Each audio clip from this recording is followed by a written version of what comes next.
playoff push. We have a matchup between the top 3 teams in the West tonight in Denver. And while this game can impact the Thunder's seeding, it still can impact their playoff path. So a win for the Thunder could push the Nuggets down to the 4 or the 5 seed and set up a potential round 2 matchup between Denver and OKC, while a Nuggets win keeps Denver in the driver's seat for the 3 seed. So the Nuggets currently own the league's longest active win streak, 10 games, and it's their first double-digit win streak since they set a franchise record 15 straight in 2013. Denver, as we know, has been dominant offensively during this stretch. They rank first in the NBA in points per game and field goal percentage. So, David, knowing that OKC's already locked up the top seed, they're going to rest 10 guys tonight, the impact, or I guess the outcome of this game, doesn't necessarily matter towards a potential playoff rematch between these two teams. But if they do get to the playoffs, can the Denver Nuggets upset the Oklahoma City Thunder? Absolutely. I would still favor the Thunder, of course, why we call it an upset. But I will never count Nikola Jokic out when you have a guy who's leading the league in rebounds and assists and playing at the level that he's playing. Couple of weeks ago, I had real concerns with this Nuggets team, especially the way they were playing defense, the way they were folding in the clutch. But since then, when they've had these games they've really needed to win for seeding, Aaron Gordon has stepped up defensively. Jokic, whose defense had been pretty atrocious ever since he had that injury earlier this season, since he's come back, his defense has stepped up. They're getting healthier at the right time. They need Christian Brown to hit some more of those wide open threes because teams are going to leave them open come playoff time. But this team, remember, was an Aaron Gordon injury away in Game 7 from potentially winning that series. And if you think that the Thunder are going to throw Caruso and Jokic again and that's going to work, it ain't going to work. They're going to have to figure something else out. So I will absolutely not count this Denver Nuggets team out against anybody in the playoffs. I think if the Denver Nuggets were to get past San Antonio and then the Oklahoma City Thunder, we're talking about one of the more remarkable playoff runs in the history of the NBA. We're talking about Dirk Nowitzki and that run in 2011. We're talking about the Houston Rockets in '95 when they beat 3 50-win teams on the way to winning the NBA title. They have a chance. I don't know how great that puncher's chance is, but they have a chance. They have 7 guys who shoot 40% or more from 3. The three-point shot is the big equalizer in the NBA, especially in the playoffs when you have Jokic in a spread floor and possibly one defender in his face. I think we're kind of underselling how great the Thunder are. Like, they have been historically great after we stopped paying attention to them. Right? They lost the 4 or 5 games against the Spurs. They hit the little lull. Jalen Williams went out with the hamstring injury. Then he went out again with the hand injury, or vice versa. He was out with hand and then the hamstring injury. We stopped paying attention to him, but they've been on such a run in this second half of the season, outscoring opponents by 12 points a game. San Antonio has been on such a run but haven't been able to gain ground because Oklahoma City has refound itself. But when you get in the playoffs and you get Jokic, who's on a historical run, one of the most underappreciated great seasons in NBA history, I'm going to give him a shot. Not a great shot, but I'm going to give him a shot. Perk, how do you see it? Courtney, I'm going to answer the question. Can the Nuggets upset the Thunder in the playoffs? No. No.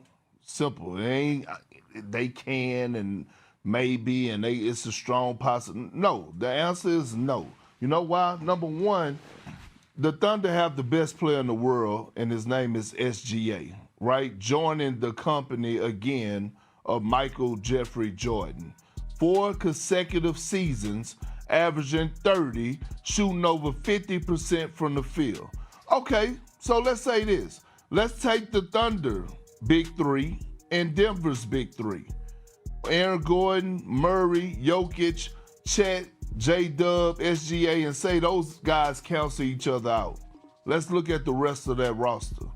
The Thunder depth, I trust more. When you talk about Jared McCain, who they picked up at the trade deadline, when you're looking at a guy like Aaron Wiggins, who had huge moments throughout their playoff run, Cason Wallace, who comes in an excellent two-way player, Isaiah Joe, Alex Caruso,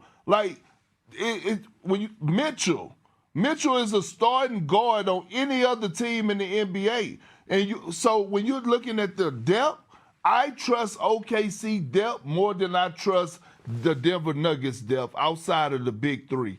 And that's why I say that I don't give the Nuggets a chance. Also, when you get that deep, my thing is who's going to be their perimeter defenders outside of Eric Gordon when you talk about the Nuggets?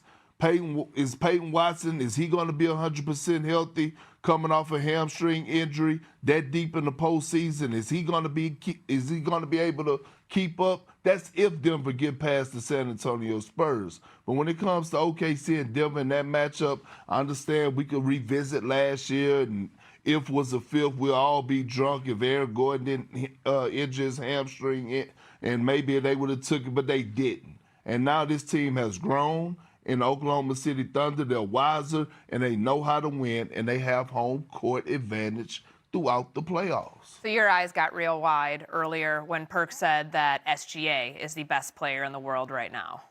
Well, it got wide when he said it so definitively, like Nikola Jokic doesn't exist. I think it is to the point where it's a conversation now, where Jokic and SGA are in the same conversation, but I still give the edge to Jokic just because of the way that he handles the game. I will say this for Shai Gilgeous-Alexander. When it comes late in the last 2 or 3 minutes, he's always going to get a shot up. He's not going to turn the ball over. He's going to make sure that you foul him or you give him enough space that he can create space to get a shot up, a quality shot up. I think Perk sometimes be tripping. I don't think Perk is wild. I don't agree with him, but I don't think he's tripping. That's all. Yeah, we're looking at the best closer in the game in SGA, right, and a guy who is leading a great offense against the best overall player in Nikola Jokic. And if you're talking about these historical runs, if Nikola Jokic can beat Wemby, and then you can beat this Thunder team, and you win a championship with him playing the way that he's playing, you better clear a spot out that top 10 all time when you're talking about Jokic, because this will be that type of run that cements you as one of those type of greats. Good summer conversation. When we're all back here, we're going to do that one in July. We can say the same thing about SGA. Yeah, that's fair. And we will. Perk, we got to go on this one, but I do think that you guys all kind of laid the table for that one. Wemby is also somebody that might be in that conversation one day. He's proved their win streak to 8 by beating the 76ers 113-102. Perk, are you buying the Rockets now as they head into the postseason? Buying them to do what? Be legit title contenders?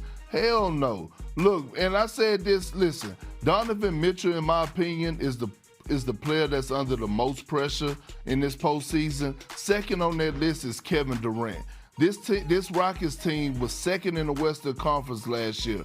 Do I think they could get out of the first round if they get the Lakers? Absolutely. But they didn't bring Kevin Durant over to the Rockets and trade away Jalen Green and Dillon Brooks just to get out of the first round. They didn't pick up the phone and call for Giannis Antetokounmpo and not try to get Giannis because they got faith in Amen Thompson and Şengün. This team is on the clock. Kevin Durant is on the clock. Like, they got to make some noise. Damn it, you got to do something. What's wrong with you, Vinny? You said Donovan Mitchell is first, and then Kevin Durant is second as far as most pressure. May I introduce you to the movies of Karl Anthony Towns?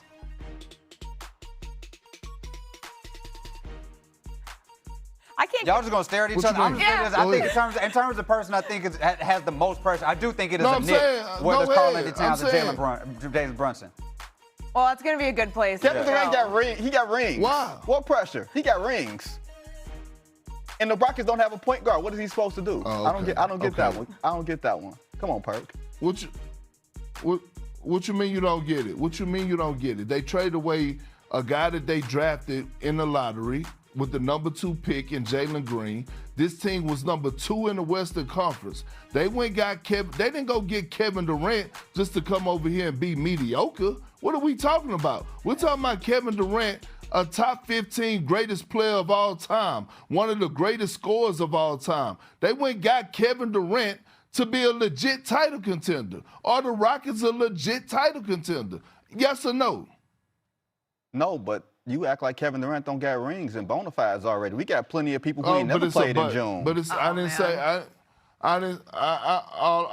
I'm saying is this. All I'm saying is this. Since he's left Golden State, Brooklyn Nets, disaster. The Phoenix Suns, disaster.